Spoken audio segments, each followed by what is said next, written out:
ವೈಟಿ ಮತ್ತು ಹ್ಯಾರಿ ತುಂಬಾನೇ best friends ಆಗಿದ್ರು. ಅವರಿಬ್ರು ಯಾವಾಗ್ಲೂ ಜೊತೆಗೆ ಆಡ್ಕೋತಿದ್ರು. ಅವರಿಬ್ರು ಇದನ್ ಕೇಳಿ ನಗಕ್ ಶುರು ಮಾಡ್ತಾರೆ. ಅವರಿಬ್ರು ನಗ್ತಾ ಇರೋದನ್ನ ನೋಡಿ ಮಿಂಕು ಕೋಪದಿಂದ ಅವ್ರನ್ನ ನೋಡಿ ಹೀಗಂತ ಅಂತಾನೆ.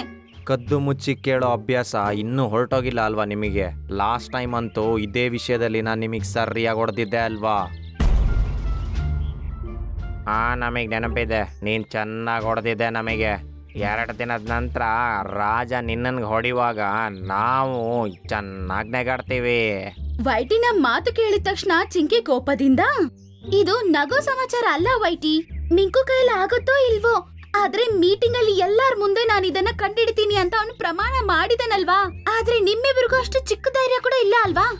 ಚಿಂಕಿನ ಮಾತು ಕೇಳಿ ವೈಟಿ ಮತ್ತು ಹ್ಯಾರಿ ಬಾಯಿ ಮುಚ್ಕೊಂಡ್ಬಿಡ್ತಾರೆ. ಮಿಂಕು ಅವರಿಬ್ರನ್ನ ನೋಡಿ ಹೇಳ್ತಾನೆ, ನೋಡಿ, ನಾನು ನಿಮ್ಮ ಎನಿಮಿ ಅಲ್ಲ. ಮತ್ತೆ ನಾನಂತೂ ಹೌದು ಸ್ವಲ್ಪ ಶೋ ಮಾಡಕ್ಕಂತ ಹೇಳ್ದೆ, ಆದ್ರೆ ಈಗ ನಿಜ ಏನು ಅಂತ ತಿಳ್ಕೊಳ್ಬೇಕು. ಮತ್ತೆ ನೀವು ನನಗೆ ಸಪೋರ್ಟ್ ಮಾಡಲೇಬೇಕು, ಯಾಕಂದ್ರೆ 4 ಜನರಲ್ಲಿ ಯಾರಾದ್ರೂ ಒಬ್ಬರು ನೆಕ್ಸ್ಟ್ ಟಾರ್ಗೆಟ್ ಆಗಿರ್ಬೋದು.